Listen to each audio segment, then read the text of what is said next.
যে বিষয়টি নিয়ে আলোচনা করছি এটি হয়তো অনেকের কাছে খুব আশ্চর্য লাগতে পারে যে ১৭ বছর পর বিএনপি ক্ষমতায় এসছে।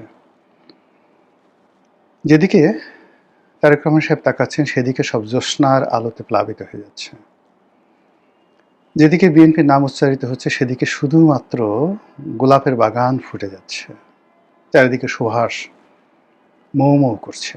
তো সেখানে বিএনপি কেন ইতিহাসের সবচেয়ে খারাপ সময় পার করছে? এই কথাগুলো নিয়ে আলোচনা করব। আজকের এই দিনে আমি যে বিএনপিকে নিয়ে কথা বলেছি বা বলছি, ঠিক একই কথা ২০১৪ সনে যখন আওয়ামী লীগ একটা বিনা ভোটে নির্বাচন করল। সেই নির্বাচনের পর যে ঠিক সরকার গঠন করার ১ সপ্তাহের মাথায় ঠিক এরকম কথা আরও নিষ্ঠুরভাবে বলেছিলাম এবং সেটা টেলিভিশনে, কোনো পডকাস্টে নয়, তৃতীয় মাত্রাতে বলেছিলাম যে এমন একদিন আসবে ২০১৪ সনের নির্বাচনের ঠিক ১ সপ্তাহ পরে এমন একটা সময় আসবে যখন আওয়ামী লীগের অফিসের তালা খোলার মতো কোনো লোক থাকবে না। নাম্বার 1, আওয়ামী লীগের পতন খুব অনিবার্য। যদি আওয়ামী লীগ খুব দ্রুত এই পতনটা ১ বছরের মধ্যে হয়, আওয়ামী লীগের ক্ষয়ক্ষতি কম হবে। যত বেশি হবে ক্ষতির পরিমাণ বাড়তে থাকবে। কেমন ক্ষতি হবে? সেটি হলো যে একটি বস্তু আপনি যদি দোতলা থেকে ফেলেন ওটার জন্য যত ক্ষতি হবে, যদি ১০০ তলা বিল্ডিং থেকে উপরে থেকে ফেলেন সেটা তছনছ হয়ে যাবে। যদি আওয়ামী লীগ খুব দ্রুত একটা নির্বাচন দিয়ে দেয় তাহলে তারা পরাজিত হবে কিন্তু ক্ষয়ক্ষতি কম হবে। কিন্তু ১০ বছর পরে যদি তাদের পতন হয়, জাস্ট এই ল্যাঙ্গুয়েজ, তাহলে তাদের অস্তিত্ব নিয়ে টানাটানি লেগে যাবে। দেখেন সেই ঘটনাগুলো ঘটে গেছে আফটার 10 ইয়ার্স। ২ নম্বর একটা জিনিস বলেছিলাম যে আমাদের দেশে যে স্বৈরাচারী শাসন শুধু আমাদের দেশে নয়, পাকিস্তানে এরা ৮ থেকে ১০ বছরের বেশি কখনো টেকে না, যে কোনো মন্দ জিনিস। আমাদের দেশে সেই পাকিস্তান জমানা থেকে, আইয়ুব খানের জমানা থেকে কেউ ১০ বছর অতিক্রম করতে পারেনি। তো সেই দিক থেকে যেটি হচ্ছে যে আওয়ামী লীগ ১০ বছরের বেশি হাইয়েস্ট টিকতে পারবে, নট মোর দ্যান দ্যাট। এই কথাগুলো বলেছিলাম। আর সেই বোধ থেকে আজকে বিএনপিকে আমি এই কথাগুলো বলতে চাচ্ছি।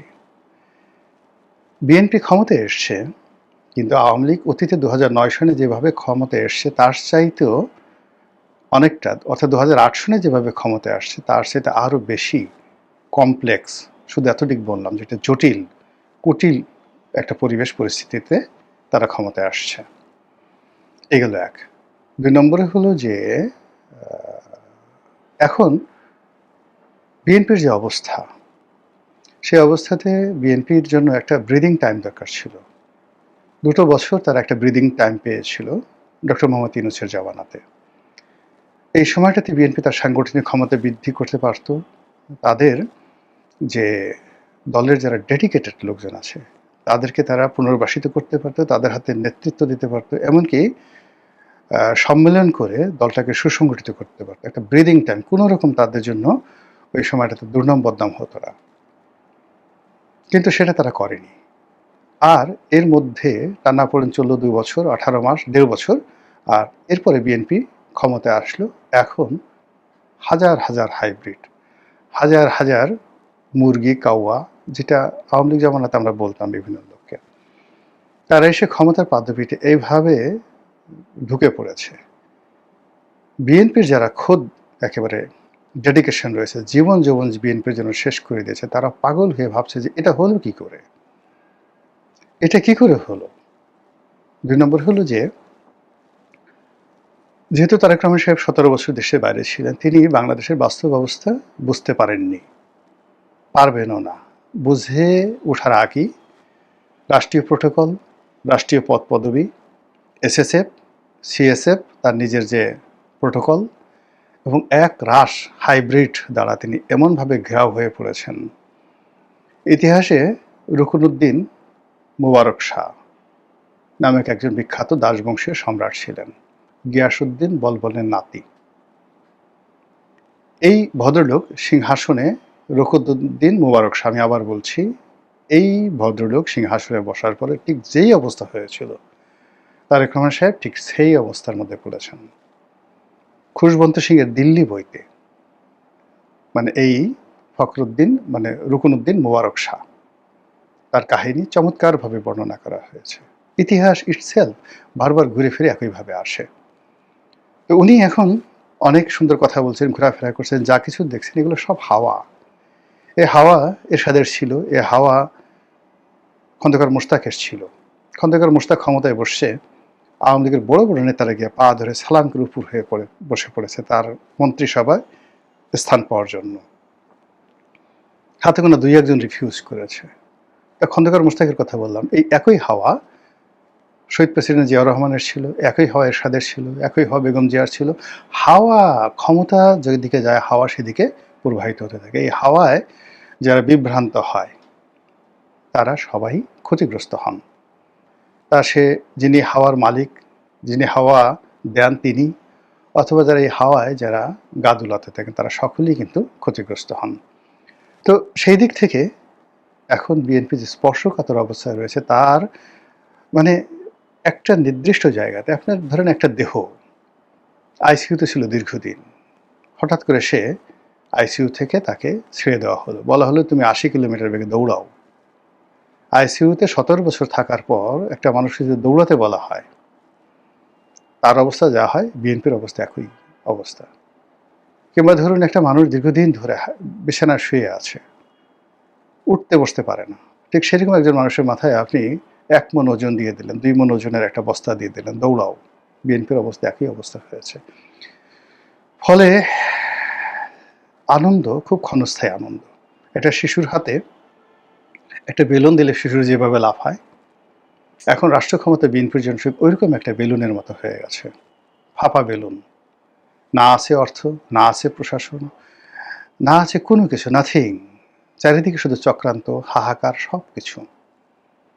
ঠিক এরকম অবস্থায় যদি একটা দেশকে নেতৃত্ব দিতে হয় তাহলে ঠিক নেপোলিয়ন বোনাপার্টের মতো একজন মহামানব দরকার। তারেক রহমান সাহেব নেপোলিয়ন বোনাপার্ট হতে পারবেন বা তার কি সেই বিশ্বাস আছে? তিনি কি নেপোলিয়ন বোনাপার্ট সম্পর্কে স্টাডি করেছেন? হাউ হি ওয়াজ মানে গ্রেটার অর গ্রেটেস্ট? কিংবা এই অবস্থাতে সিভিল ওয়ার মোকাবেলা করার ক্ষমতা ছিল জুলিয়াস সিজারের, তার কি সেটা আছে? এরকম একটা অবস্থাতে কিন্তু পড়েছিল। কিংবা ঠিক এরকম একটা অবস্থাতে দুজন লোক পড়েছিলেন, পারস্যে সাইরাস দ্য গ্রেট, আর তারপরে সাইরাসের মৃত্যুর পরে তার ছেলে যে সম্রাট হয়েছিলেন এটা পাগলা। তারপরে দারায়ুস ক্ষমতা এসেছিলেন, ঠিক এইরকম একটা অবস্থাতে তৈরি হয়েছিল এবং তারা সবাই গ্রেটেস্ট ছিলেন। একই অবস্থা ভারতবর্ষে, একই অবস্থা ভারতবর্ষে হয়েছিল বহুবার দিল্লি সিংহাসনে। তো সেই বহুবার সেই অবস্থার মধ্যে কার নাম বলবো? আওরঙ্গজেব, ঠিক আওরঙ্গজেবের নাম আপনি বলতে পারেন। তো সেরকম একটা পরিবেশ পরিস্থিতি যদি ওইরকম স্টেটসম্যানশিপ না থাকে এবং ওইরকম বোল্ড সিদ্ধান্ত নেওয়ার মতো অবস্থা না থাকে, আরেকজন লোক হয়েছিলেন হজরত আবু বকর সিদ্দিক রাদিয়াল্লাহু তাআলা আনহু। আল্লাহ রাসূলের ওফাতের পরে টোটাল মদিনা রাষ্ট্র ভেঙে তছনছ হয়ে যাচ্ছিল, ঠিক ওই অবস্থাতে একদম নরম সরম মানুষ, তার কিচ্ছু ছিল না, না ট্রেজারি, না মিলিটারি, না কোনো কিছু, কেবলমাত্র দৃঢ়তা দিয়ে হজরত আবু বকর সিদ্দিক রাদিয়াল্লাহু তাআলা আনহু যেভাবে একটার পর একটা যুদ্ধ করে গেছেন, যেভাবে তিনি মদিনা রাষ্ট্রকে কায়েম করেছেন, যেভাবে খেলাফত প্রতিষ্ঠা করে গেছেন, ঠিক ওই রকম দৃঢ়তা না থাকলে এই মুহূর্তে বাংলায় যা কিছু হচ্ছে এটা ক্রমশ আমাদের ক্ষতি বাড়িয়ে দিচ্ছে।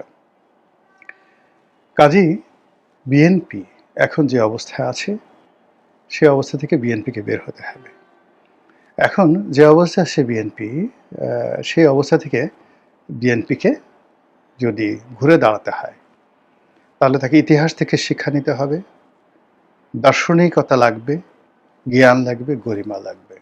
কিন্তু বিএনপি যদি মনে করে তারা ক্ষমতায় আছে, তারা সব কিছু করতে পারে, বিএনপির লোকজন যেভাবে কোর্ট কাছারি দখল করছে, যেভাবে থানা দখল করছে, যেভাবে সচিবালয় দখল করছে, যেভাবে ব্যবসা প্রতিষ্ঠানগুলো দখল করার জন্য লোলুপ দৃষ্টিতে তাকিয়ে আছে, এগুলো সবই সংসদের জন্য, মন্ত্রিপরিষদের জন্য এবং স্বয়ং তারেক রহমান সাহেবের জন্য একটা বিরাট বোঝা হয়ে যাচ্ছে।